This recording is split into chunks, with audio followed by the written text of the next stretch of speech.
Salut à tous, c'est Tuto iPhone et aujourd'hui on se retrouve pour une nouvelle vidéo. Une vidéo présentation sur la fonctionnalité d'iOS 12 qui est Raccourci Siri. Raccourci Siri est à la base un remplacement de l'application Workflow. Elle est juste repensée pour un plus vaste public avec des suggestions, des astuces et des aides disponibles pour parvenir à créer toutes sortes de raccourcis. En ouvrant l'application, vous aurez accès à deux catégories, l'une étant sa bibliothèque de raccourcis et l'autre se nommant Galerie, permettant de retrouver toutes sortes de raccourcis faits pour vous. Dans cette galerie, vous aurez tout.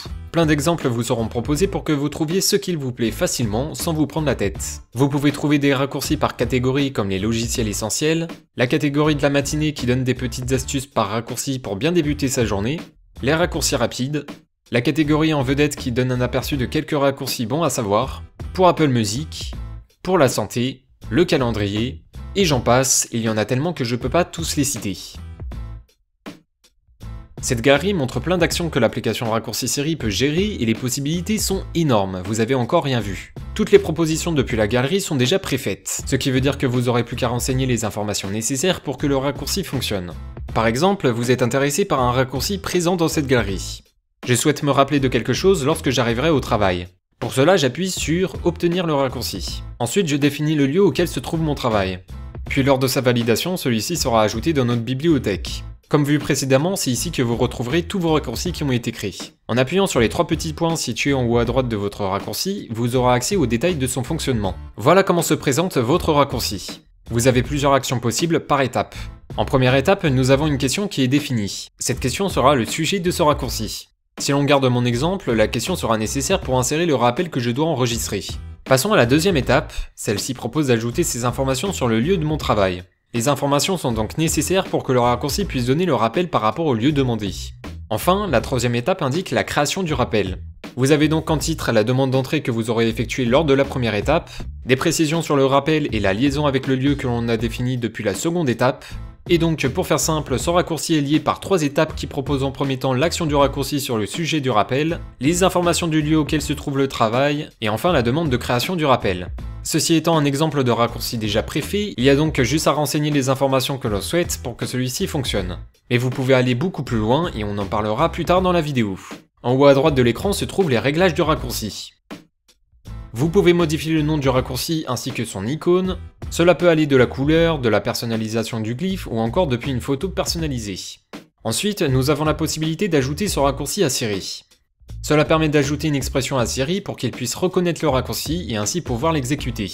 Continuons dans les réglages, nous avons l'option Afficher dans le widget.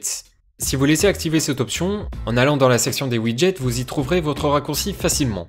Un moyen de l'exécuter plus rapidement. L'option Afficher dans la feuille de partage permet simplement de rendre votre raccourci accessible depuis d'autres applications. Sur l'écran d'accueil, ajoute l'icône du raccourci dans la page d'accueil pour permettre d'obtenir un accès plus rapide à l'exécution comme Siri ou le widget. Ensuite, nous avons la possibilité de partager le raccourci par un lien iCloud. Et enfin, l'importation de questions permet de faciliter la tâche de l'utilisateur pour la personnalisation lorsque ce raccourci est partagé. Passons maintenant au test. Lors d'un appui sur celui-ci, vous allez recevoir la question comme prévu, vous demandant de quel rappel souhaitez-vous avoir.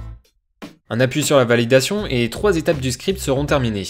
Pour vérifier ça, il suffit d'aller dans l'application Rappel. C'était un bref aperçu d'un raccourci préfet de l'application Raccourci Siri. En allant dans la création d'un raccourci, nous aurons un tableau de bord sans actions présentes.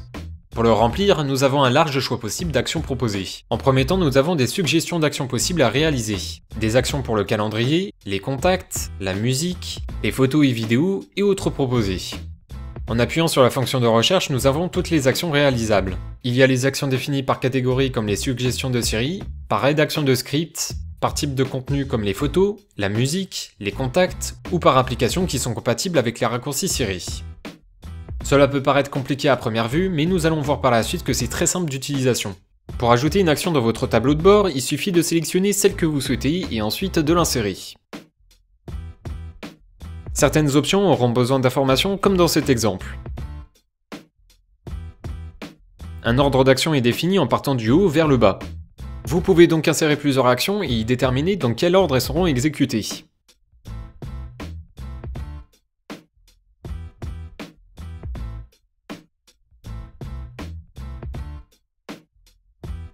Nous avons en premier temps l'ouverture de l'application, suivi d'une attente de quelques secondes, et enfin un volume défini.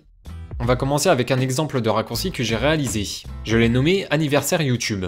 Lors de son exécution, le raccourci va m'indiquer le temps qu'il reste pour atteindre les 5 ans de ma chaîne YouTube, par le biais d'une alerte suivie d'une notification, avec Siri qui donne son impression sur ce fait. Tu te rends compte? C'est énorme. Bien entendu, cela fonctionne aussi pour les vrais anniversaires ou pour un événement comme Noël. Si je l'ouvre depuis le widget de la page d'accueil, l'alerte s'ouvre automatiquement dans le widget.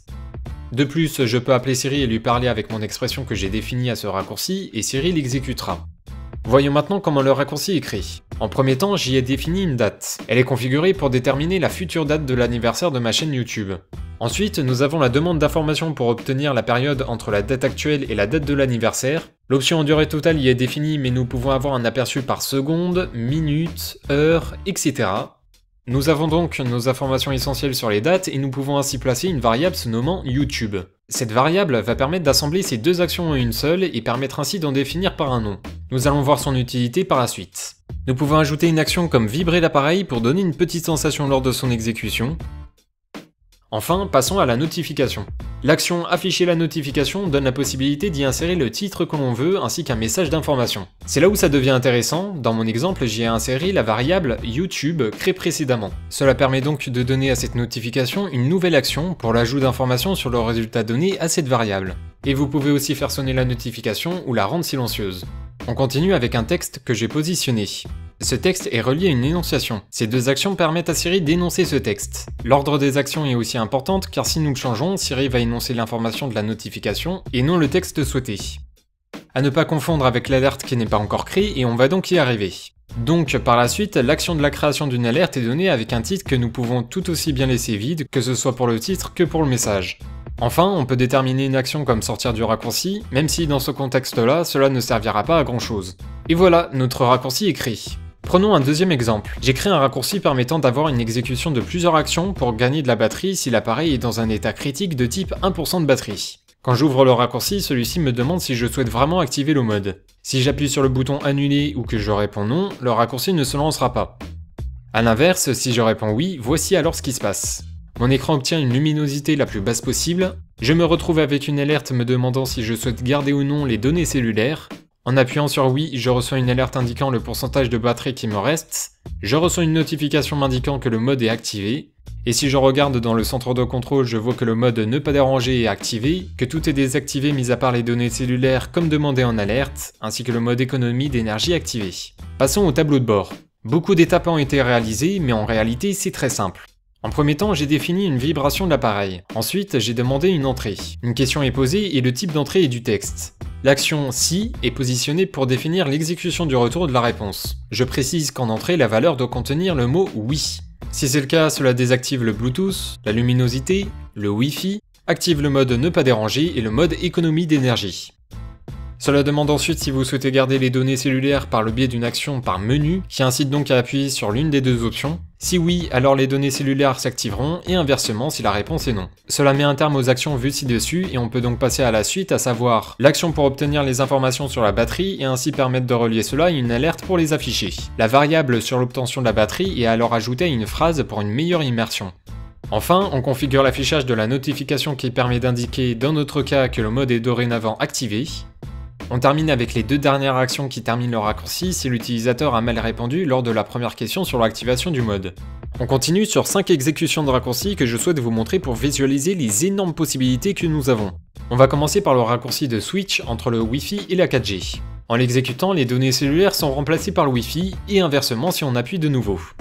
Un autre raccourci qui simplifie en termes de rapidité la recherche de YouTube. En l'activant, il va vous permettre d'effectuer une recherche YouTube efficacement par votre voix. Ensuite, un raccourci que j'apprécie énormément, c'est le code Morse. Lors de son activation, une alerte vous demandera le texte que vous souhaitez traduire en Morse, ce qui se fera par la suite depuis la lampe torche. Un minuteur ne pas déranger est aussi possible, vous aurez simplement indiqué les heures et les minutes durant lesquelles le mode ne pas déranger restera actif.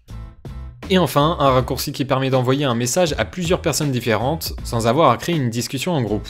C'est clairement un moyen rapide pour effectuer ce genre d'action. Pour terminer avec les raccourcis Siri, vous avez dans les réglages Siri et Recherche des suggestions sur de simples raccourcis.